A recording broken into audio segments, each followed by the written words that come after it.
Today I'll be showing you how you can spice up the end of your chord progressions using Deceptive Cadences. Enjoy!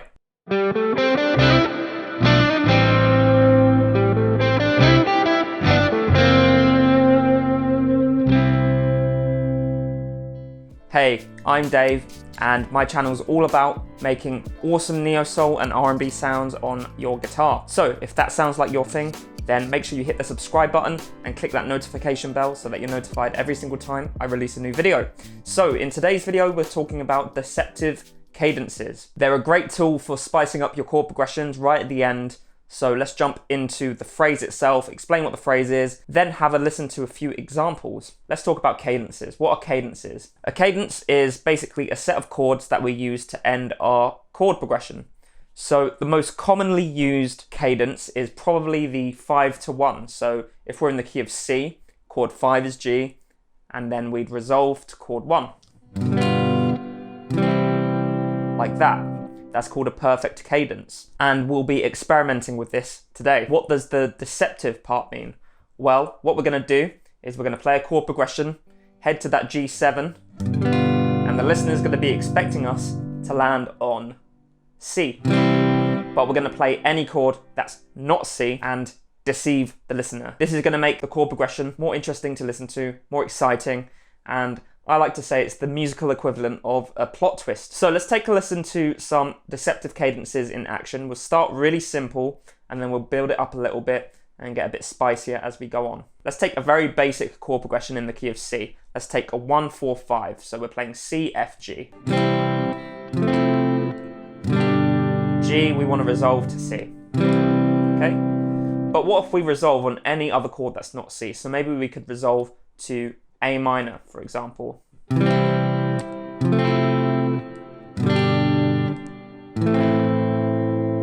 Adds a little bit of a different vibe to the chord progression, doesn't it?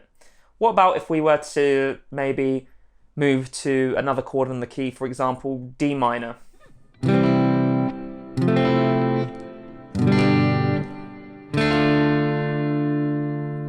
Cool, that adds a little bit of tension there. What about if maybe we just resolved or moved to a chord that was completely not in the key? So we could maybe borrow a chord from the parallel minor key. The parallel minor key is C minor, so let's borrow some chords from C minor. So after that G, let's play an A flat, then a B flat major chord.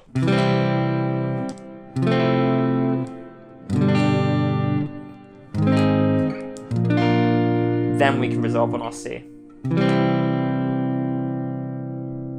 So as you heard, their deceptive cadences can be used to extend the resolution of a chord progression rather than resolving to a completely different chord. Two different purposes there. So here's more of a neo-soul type progression that I've written.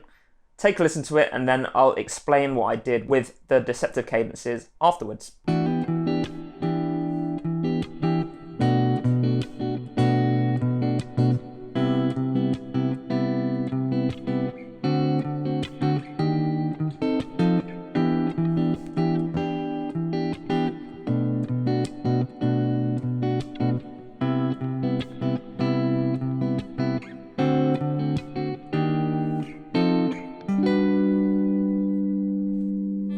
So what I was doing in that chord progression, I was playing in the key of G. I started on chord 6, E minor, moved to chord 3, B minor, playing minor 7s actually, so E minor 7, B minor 7. Then moved to C major 7, chord 4. Then I moved to chord 5, which is D7. Now of course you're expecting to land on G there, but I don't do that. I go from D7 to E flat major 7. That's the first deceptive cadence in the chord progression. Then I move to F7. From there you'd expect now to move to the G major 7, but I don't do that either. So that's the second deceptive cadence, and I just start the chord progression again. Okay, so we do the same thing again. E minor 7, B minor 7, C major 7, D7, E flat major 7, F7, and then I do give the listener the payoff that they want, which is the G major 7. So what I was doing there with the E flat major 7 and the F7 is a backdoor progression So if you want to learn a bit more about the backdoor progression, check out my video I've done on it.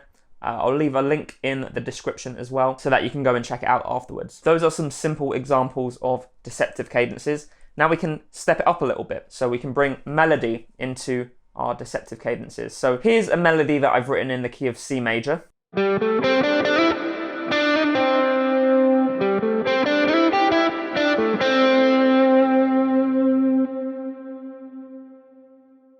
And here's that melody with some chords over the top.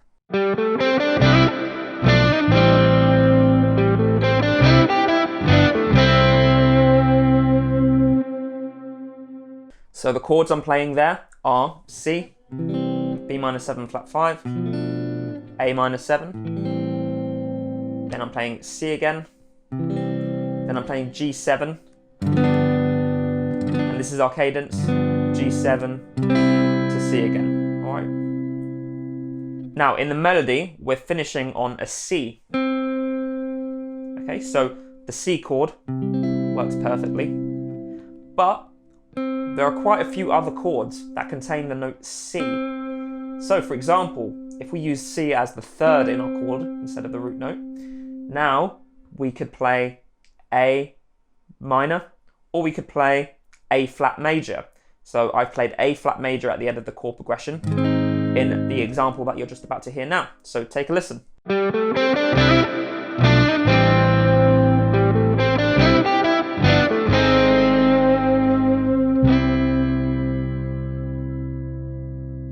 So in the next example, we take C and make it the fifth. C would be the fifth of F. I could play an F major, but I play an F minor to spice things up. So we're playing G7, expecting a C to happen, but we're actually getting F minor. Okay, and it works because the C, the note at the end of our melody, is contained within the F minor chord. So take a listen.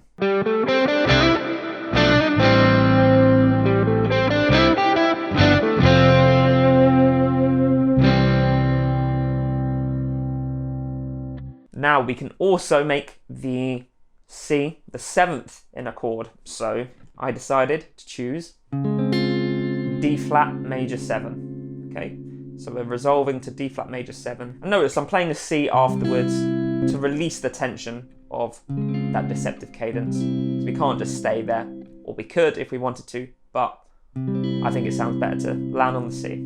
So take a listen.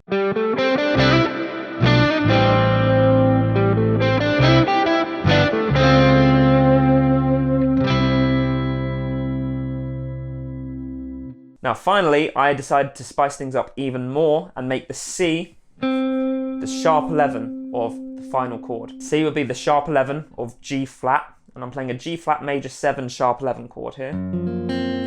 This is one of my favourite chords to use when it comes to reharmonizations and deceptive cadences like we're using now. So yeah, what we're doing here is playing this G flat major 7 sharp 11, sharp 11 C, melody note is C, so it works. Playing G7, and then G flat major 7 sharp 11. So take a listen.